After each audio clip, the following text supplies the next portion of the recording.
नमस्कार मित्रांनो, स्वागत आहे आपल्या यूट्यूब चॅनलमध्ये. तर मित्रांनो, खूप जणांना असा प्रश्न पडतो की एस-आय-पी केल्यानंतर खरंच माणूस श्रीमंत होऊ शकतो का?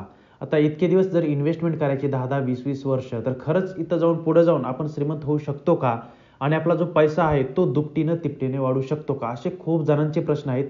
जेणेकरून मला पण असं वाटतं की या प्रश्नाचं उत्तर दिलं गेलं पाहिजे आणि एकदम याच्यात दिलं गेलं पाहिजे की याच्यावर अनेक एक डेडिकेटेड व्हिडिओ गेला पाहिजे. जेणेकरून लोकांना समजून जाईल की यार खरंच याच्यामधून पैसा बनवू शकतो की नाही, माणूस खरंच एस-आय-पी केल्यानंतर श्रीमंत होऊ शकतो की नाही, किंवा ती ट्रेडिंगच करावं लागेल, ते रोजच्या रोज इंट्राडे करावं लागेल आणि मगच माणूस श्रीमंत होईल, असं पण काय आहे का? तर या सगळ्या ज्या गोष्टी आहेत त्या मी तुम्हाला सांगणार आहे. आता सगळ्यात पहिल्यांदा तर हे बघा, सगळ्यात पहिल्यांदा आपण मुद्द्याला हात घालूयात की एस-आय-पी केल्यानंतर खरंच माणूस श्रीमंत होऊ शकतो का नाही शकतो. याचं एक साधं सिंपल आणि सरळ सोपं एक उत्तर आहे की जर तुम्ही 5 किंवा 10 वर्षाच्या आतमध्ये जर तुम्ही एस-आय-पी करत असाल आणि ती विड्रॉ करणार असाल 5-10 वर्षाच्या आतमध्ये, तर तुम्हाला एक्सपेक्टेड जेवढे रिटर्न्स आहेत तेवढे भेटणार नाहीत. ही रिॲलिटी आहे. पण जेव्हा तुम्ही 10 वर्षाच्या वरती 15-20 वर्षानंतर जेव्हा पण तुम्ही विड्रॉल कराल किंवा पैसे काढाल ना, त्यावेळेस तुम्हाला समजेल की एस-आय-पीची ताकद काय आहे ते. एस-आय-पीमध्ये जोपर्यंत तुम्ही 5-10 वर्ष इन्व्हेस्टेड आहात, तोपर्यंत असं वाटतं की पैसा जास्त वाढत नाहीये किंवा आपला पैसा खूपच कमी याच्यानं वाढतोय, असं वाटतं, खूप जणांना वाटतं. आणि मला तशा कमेंट पण आल्यात की काय मी 1 वर्षापासून एस-आय-पी करतोय, पण काय माझे पैसे वाढतच नाहीत. असे काही कमेंट्स आहेत. आता ठीक आहे, काही-काही जणांना तेवढं नाही समजत की कोणत्या याच्यामध्ये एस-आय-पी गेली पाहिजे. हे देखील एक महत्त्वाचा मुद्दा असतो. ठीक आहे, एस-आय-पी जरी चांगली केली तुम्ही एखाद्या चांगल्या म्युच्युअल फंडमध्ये, तरी देखील तुमचे पैसे एका वर्षात वाढणार नाहीत. हे देखील रिॲलिटी आहे की तुम्ही लगेच एस-आय-पी केली आणि एका वर्षामध्ये तुमचे पैसे वाढले दुपटीने-तिपटीने, अजिबात होत नाही असं. तुम्हाला एस-आय-पी जर करायची असेल तर लाँग टर्मसाठी तुम्हाला राहावं लागेल आणि तरच तुम्हाला 15-20 वर्षानंतर चांगले रिटर्न्स भेटतील. दुपटी-तिपटीने त्याच्यापेक्षा जास्त पटीने तुमचे जे आहेत ते पैसे वाढतील. ही रिॲलिटी आहे याची. आता खूप जणांना असं वाटतं की पटकन झटपट आपण 5 वर्षामध्ये श्रीमंत व्हावं, आपण पैसा इन्व्हेस्ट केला ते 4-5 पटीनं वाढावा आणि मग काय आपल्या हातात पैसाच पैसा. पण असं होत नाही. जर तुम्हाला तसा पैसा पाहिजे असेल तर तुम्हाला तिकडे इंट्राडे करावं लागेल आणि मी इंट्राडेच्या टोटली अपोजिटमध्ये आहे. कारण खूप जणांना असं आहे की याच्यामधलं नॉलेज नसतं जास्त आणि त्याच्यामुळे पैसे डुबतात खूप साऱ्या लोकांचे. जवळपास 99% लोकं अशी आहेत जे पण इंट्राडे करतात ना, त्यांच्याकडे स्किल नाहीत किंवा त्यांना एवढं नॉलेज नाही आणि ते डायरेक्ट असंच आपलं लकवर इंट्राडे करायला जातात आणि त्यामध्ये लॉसेसवर लॉसेस व्हायला लागतात डेलीचे.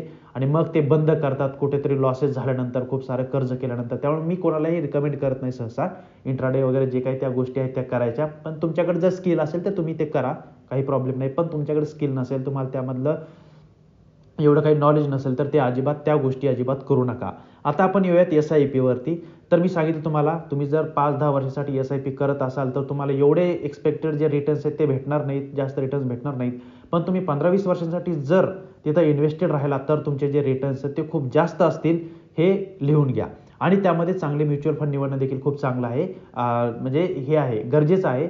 कारण तिथं असे देखील म्युच्युअल फंड असतात काही-काही ज्याच्यामध्ये तुम्ही चूक करता त्या याच्यामध्ये इन्व्हेस्टमेंट करून. आता याच्यामध्ये कशा चुका करता ते मी तुम्हाला सांगणार आहे. आता मी लॅपटॉपमध्ये येतो सगळ्यात पहिल्यांदा, तर चुका काय-काय होतात माणसांकडून तेही सांगतो. त्याचा देखील फरक जो आहे तो आपल्या याच्यावर पडतो, इन्व्हेस्टमेंटवरती देखील. आता आपण इथं लॅपटॉपमध्ये आलो आहोत. आता मी एक तुम्हाला इन्व्हेस्टमेंट दाखवतो फॉर एक्झाम्पल म्हणून, बरं का. इथं एस-बी-आय लाँग टर्म इक्विटी फंडमध्ये एक मी ही केलेली होती, इन्व्हेस्टमेंट केलेली, असं आहे याच्यामध्ये. तुम्हाला बॅग येऊन दाखवतो. हां, तर इथं बघा, ₹8,000 इन्व्हेस्टमेंट केलेली. त्याचे सध्याला 11,025 म्हणजे 11,025 म्हणजे 11.25 म्हणजे काय ₹11,250 वगैरे काहीतरी झालेले आहेत. आणि याच्यामध्ये जो टोटल माझा प्रॉफिट अँड लॉस आहे तो आहे +40, म्हणजे जवळपास मला याच्यामध्ये 40% रिटर्न्स भेटलेले आहेत. आणि ते खूप जास्त दिवस नाहीत केलेले, ॲक्च्युली काही दिवसच केलं होतं आणि ते बंद केल्यानंतर मी हे अकाउंटच इथं काही मी आता हे करत नाही, इन्व्हेस्टमेंट करत नाही. त्याच्यामुळे तुम्हाला हे एक दाखवण्यासाठी इथं ठेवलेलं आहे मी की हे अशा पद्धतीचं आहे म्हणून.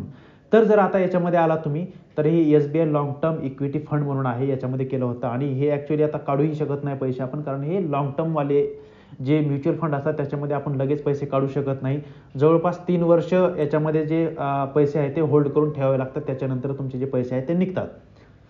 तर आता सगळ्यात मोठी गोष्ट म्हणजे हे बघा, इथं एक्झिट लोड दिसतो आपल्याला. एक्झिट लोड म्हणजे काय असतो, ज्यावेळेस पण तुम्ही म्युच्युअल फंडमधून त्या म्युच्युअल फंडमधून एक्झिट घेणार असाल, पैसे रिडीम करणार असाल, तर त्यावेळेस तुम्हाला एवढे टक्के जे आहेत ते इथं पैसे जे आहेत ते तुम्हाला ते चार्ज करतात. म्हणजे समजा इथं 0.25 असेल किंवा 1% असेल, जेवढे पण टक्के असतील ते तुम्हाला इथं ते जे आहे ते चार्ज करतात. हे असतं इथं, हे देखील नक्की लक्षात घेतलं पाहिजे. आणि याच्यामध्ये पण अजून काही काही गोष्टी अशा आहेत की कोणाचं 1 वर्षासाठी असतं, कोणाचं 3 वर्षासाठी एक्झिट लोड असतो, 3 वर्षात जर पैसे काढले तर एक्झिट लोड असतो, किंवा कोणाकोणाचा असा असतो कधी पैसे काढा पण आम्ही त्या 1 वर्षाचा एक्झिट लोड आहे तो घेणारच. अशा पद्धतीच्या देखील गोष्टी असतात. त्या आता प्रत्येक म्युच्युअल फंडवर डिपेंड असतात, ते तुम्ही चेक करा की कसं काय आहे. तर याच्यामुळे मी आयवर इथं जर क्लिक केलं तर मला इथं दिसतं exit load is the fee charge by AMC for pre mature redemption of mutual funds unit. म्हणजे याच्यामध्ये मला कोणत्याही प्रकारचे एक्झिट लोड लागत नाही असं इथं सांगितलं, पण मला 3 वर्ष पैसे काढता येत नाहीत. त्याच्यानंतर आता इथं आला एक्सपेन्स रेशो. आता हा देखील एक वेगळा तुमचा एक्सपेन्स जो आहे तो जाणार. म्हणजे एक्सपेन्स रेशो म्हणजे काय, की समजा तुम्ही एखाद्या म्युच्युअल फंडमध्ये इन्व्हेस्ट केलेले आहात, तर त्या म्युच्युअल फंडला हँडल करण्यासाठी किती एक्सपेन्स येणार आहे, तर इथं बघा 0.95% एक्सपेन्स जे आहेत ते अगोदरच कट करून घेणार आहेत. हे लक्षात घ्या. तर अशा पद्धतीच्या गोष्टी आहेत. इथं पण तुम्हाला एक्सपेन्स रेशो द्यावा लागतोय, इकडे पण तुम्हाला एक्झिट लोड द्यावा लागतो. तर इथं पाहायचं आहे तुम्हाला की ज्याचा एक्सपेन्स रेशो कमी आहे, ज्याचा एक्झिट लोड कमी आहे, त्या गोष्टी तुम्हाला चेक करायच्या आहेत. म्हणजे काय होईल की तुमचे जे अजून जे काही पैसे येणार आहेत ते वाचणार आहेत. आता हे सगळं चेक करणं देखील खूप महत्त्वाचं आहे. एक्झिट लोड आणि एक्सपेन्स रेशो या दोन्ही गोष्टी देखील नक्की चेक करा आणि तिथे देखील तुमचे जे पैसे आहेत ते वाचू शकतात. तर हे आहे पुढचं गणित. आणि बोलायचं झालं आपलं ते SIPचं आहे, तर त्याच्यामध्ये जर तुम्ही एकदम ठळक याच्यामध्ये सांगायचं झालं तर तुम्ही 10 वर्षापर्यंत जर इन्व्हेस्टमेंट करत असाल तर एवढे पैसे तुम्हाला रिटर्न्समध्ये भेटणार नाहीत. पण 10 वर्षापेक्षा जास्त 15-20 वर्ष जर तुम्ही तिथं चांगल्या पद्धतीने इन्व्हेस्टमेंट करत राहिलात टाईम टू टाईम, तर मात्र तुम्हाला जे भेटणारी जी काही अमाऊंट आहे ती खूप मोठी असेल. तर हे आहे पूर्ण याचं गणित. म्हणजे जर तुम्ही 15-20 वर्षासाठी SIP करत राहिलात तर तुम्ही करोडपती नक्की व्हाल, किंवा खूप चांगले जे रिटर्न्स आहेत ते तुम्हाला भेटते आणि तुम्ही श्रीमंत व्हाल. पण जर तुम्ही 10 वर्षाच्या आतमध्ये जर एक्झिट मारणार असाल किंवा रिडीम करणार असाल तुमचे जे काही पैसे आहेत, कधी काही प्रॉब्लेम आला तर तिथं मात्र एवढे काही जास्त पैसे तुमच्या मागे पडणार नाहीत किंवा एवढे पैसे तुम्हाला भेटणार नाहीत. हे देखील नक्की लक्षात ठेवा. त्यामुळे SIP करताना जर तुम्ही 1, 2, 3 वर्षामध्ये पैसे काढणार असाल, 5, 6, 7 वर्षामध्ये पैसे काढणार असाल, तर हे नक्की लक्षात घ्या की या सगळ्या ज्या गोष्टी आहेत त्या तुमच्या लक्षात ठेवणं खूप गरजेचं आहे. जर तुम्ही कंटिन्यू इन्व्हेस्टमेंट करत राहिला 10 वर्षाच्या नंतर देखील, तर मात्र तिथे तुम्हाला चांगले जे रिटर्न्स आहेत ते भेटणार आहेत. तर तुम्हाला आशा आहे की तुम्हाला इथं जे काही इन्फॉर्मेशन आहे जी SIPची, SIPनं खरंच माणूस श्रीमंत होतो की नाही याचं जे उत्तर आहे ते तुम्हाला भेटलं असेल. व्हिडिओ जर आवडला असेल तर व्हिडिओ नक्की लाईक करा आणि आपल्या चॅनलला देखील नक्की सबस्क्राईब करा. धन्यवाद.